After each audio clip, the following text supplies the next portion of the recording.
org. And with the loom of Ida on the horizon, we thought it'd be good to check in with the National Weather Service up front here on Good Things Today. Joining you is Alicia. She is the Felicia. She is the warning coordinator meteorologist. Hey, Felicia. Good afternoon. How are you? What a title you have, but it's very important in terms of the time. Everyone does definitely need to be warned whenever there is a hurricane storm potentially headed their way. I know this is Ida. She's been quick to change, fast moving, lots of parts in a short amount of time. So just catch us up, Felicia. What are we looking at now? So what we're looking at for this storm, it is now a hurricane. Earlier this morning, it was a tropical storm, and it has recently been upgraded to a hurricane, so it is strengthening. Now, Hurricane Ida is expected to cross western Cuba later today into tonight, and then it's going to be heading into the warm waters that we know as the Gulf of Mexico, and this is where we're going to be seeing some rapid intensification of Hurricane Ida, unfortunately, as it nears southern Louisiana.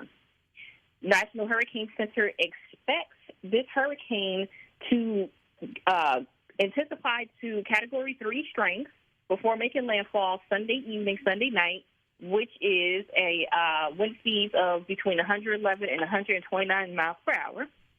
And right before making landfall, it's expected to increase to that strength.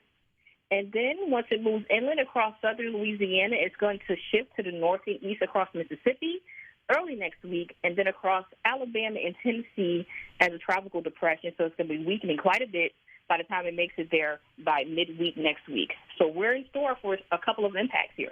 So it sounds like we just need to stay tuned to our National Weather Service or our media outlets to know what it's looking like when it will hit our particular areas. I know we worry about our friends on the Mississippi Gulf Coast here in Mississippi. I know even if it doesn't come to the Gulf Coast, we can get some of the impacts of those higher winds.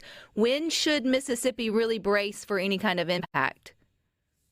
Well, as many people will know, you usually see impacts far away from the center of the storm, so you don't have to be right close to the storm to experience impacts. So impacts that we'll see here in Mississippi, central Mississippi, including the Jackson Metro, includes heavy rainfall. We could see rainfall amounts of around 6 to 10 inches or so. In addition to that, we may see some gusty winds as well. We could see anywhere from approximately 30 to 45 mile per hour wind gusts here in the Jackson Metro, but farther south near the coast, the wind speeds will be a little bit higher, around 45 to 65 miles per hour or so, as it's closest to the strength of the system before it moves inland. And because of these wind speeds, it's going to promote trees and power lines and so forth to go down, which will, of course, result in power outages that could last several days. Here in the Jackson Metro, we are expecting some power outages. That's definitely a possibility. May not be as widespread, hopefully, as more so as it may be along the coast, but we could see some power outages here as well. So people need to prepare for that, and that can include having their perishables, making sure they have plenty of water, have their medicines already taken care of, and just to make sure that they have their devices charged so that they can check their favorite media outlets and go to our website at weather.gov/Jan for Jackson for all the latest weather updates. Well, now would be the time to make sure the batteries in your weather radio are fresh, as well as, getting into all the preparation that I feel like most Mississippians by now kind of have their checklist of what to do when they start to see a storm on the horizon. And then just to be aware to not let it sneak up on you, which I feel like Ida kind of snuck up on all of us. Is that fair, Felicia? I don't know if it's something that we can say that it snuck up on us, but what is fair to say that it looked like it wasn't going to be impacting us.